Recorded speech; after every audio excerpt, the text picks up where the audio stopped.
Hello. How are you doing? Yes, where are you all from? Well, I'm from Cork, and the lads are from Dublin. Just asked you that, didn't I? So you're all studying the same course? Yeah. Brilliant. So what brings you here today? You. Any of you collectively? You. Oh, right, brilliant. Why? Isn't this meant to be the other way around?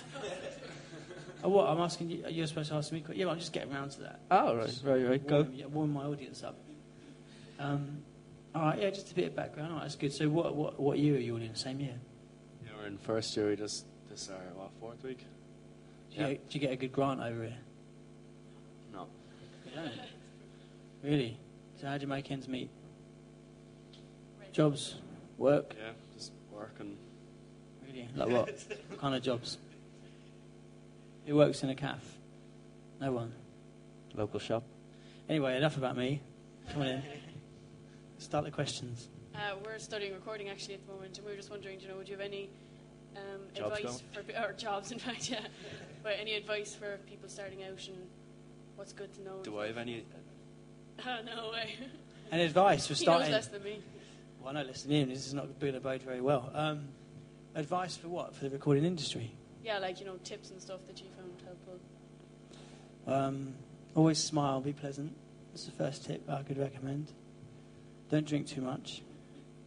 But regarding getting into the recording industry, like if you want to, so you're specifically recording people, yeah? Is that what you're doing? Yeah, that's you're not the plan. performers, you're recorders. I think we're all performers, but like we're trying to get into the, What, both sides of the industry? No, I don't think we'd make a. Come on, you want to be a performer, don't you? Come on, but you really would like to be a performer. Yeah. How about you? Would you like to be a performer, or are you just doing this to try and get through the door and you want to be in a band? It's just for the love of the music. Right, you kind of skirted around the issue there. Yeah, no, the truth. I mean, you want to be a front man? Yeah, definitely. The truth of it is. Yeah. And you too? I want to be a drummer, yeah. Should be alright, See, they're all musicians as such. So advice. So what you're trying to say is really how can we be famous and in a band earns loads of money and goes around the world without having to work for a living? It's luck, really. That's the key.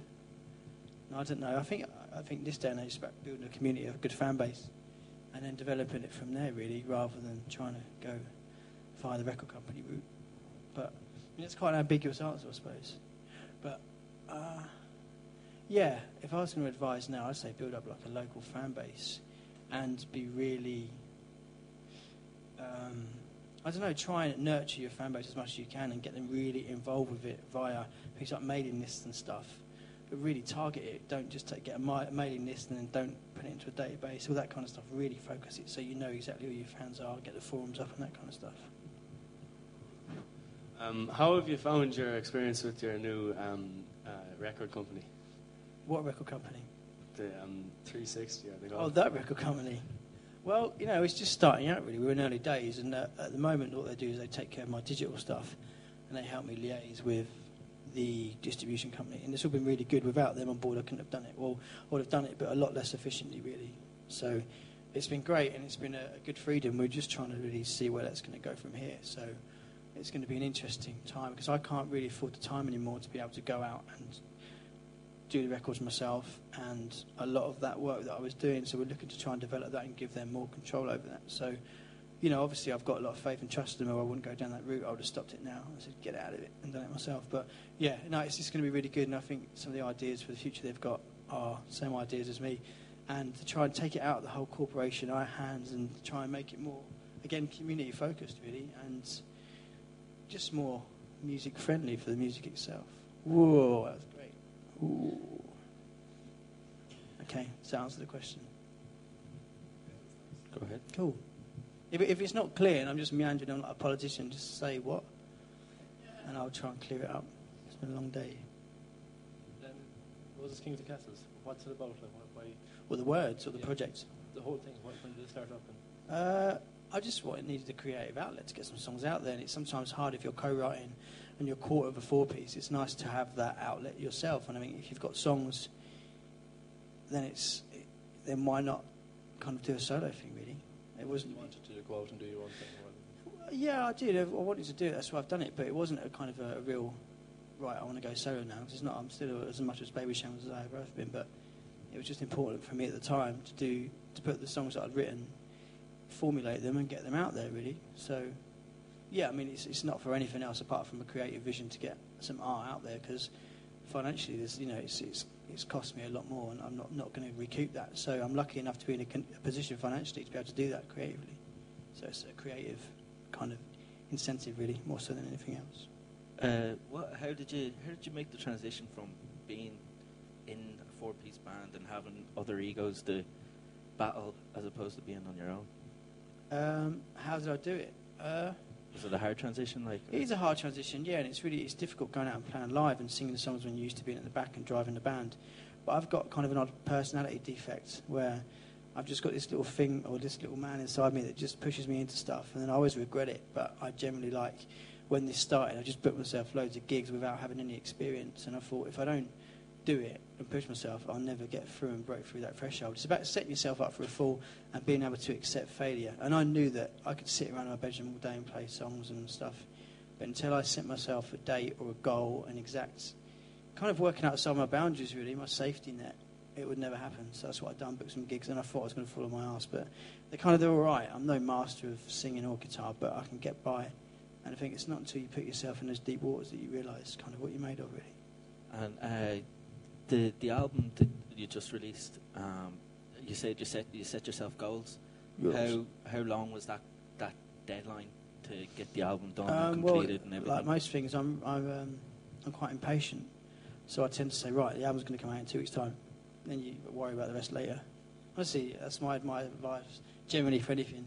Just organise it and do it, and worry about all the little bits later. You know, you'll learn so much from it rather than trying to plan it meticulously. Just organise it and jump in. You know, but I don't know how it's going to relate to you all, but I'm sure it will somewhere. With Pete Doherty's solo project going on, Who? and your solo project at the moment, will Baby Shambles be touring in the future? Or well, yeah, we've got a massive German tour at the end of the year, and we're looking to book a UK tour too as well. It's just nailing Peter on it if he wants to do it, and we don't obviously want to book a tour that he's not too into, so you don't want him kind of backing out after a while. So yeah, there's always that route. But no, yeah, hopefully in the new year, you know. But I'm going to come over. I'm touring in January with my guitar.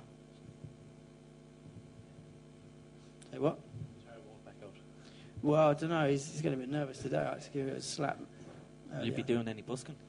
I don't know. I'd like to. That's where the money is. That's my advice to you lot. Get out there on the streets. There's a thing I should recommend you to do is a balcony TV, where they get you down. They just play a couple of songs. You're on a balcony looking out over Temple Bar. Oh, really? Let's do it. Let's do it in a minute. Have you got their contact? Get on the phone. Yeah, no, that sounds brilliant. Yeah, I love, I mean, a lot of my concept behind doing shows is just people who MySpace me and say, like, my band have just done 3 gigs of playing in Hitchin next week, come and support us, just for a joke. And I'm like, yeah, all right, see you at 8 o'clock, and it kind of shocks them a bit. And you turn up when they're a bit freaked out by it, but it's good fun. I'd say doing things like that, like where it's like it's not always the mainstream and blah Yeah. blah blah. It keeps people more interested in you, and you're more accessible. Yeah, to an extent, but I still think there is the old guard where people assume that someone that's not as connected to their audience are superior. There's still that kind of old mentality of someone who's up there, this massive superstar on a stage, they must be amazing. And some people want that. Some people want their idols that they can't touch. It's like, amazing, but, I've looked into it. It's like, as Scroobius Pip says, the Beatles just a band, Led Zeppelin just a band. Well, they are, yeah, but, they're good bands, I suppose, as well. But, again, they were idolised, and they didn't have that. I suppose they did have a different sense of community with their fans, but it was, global level, really.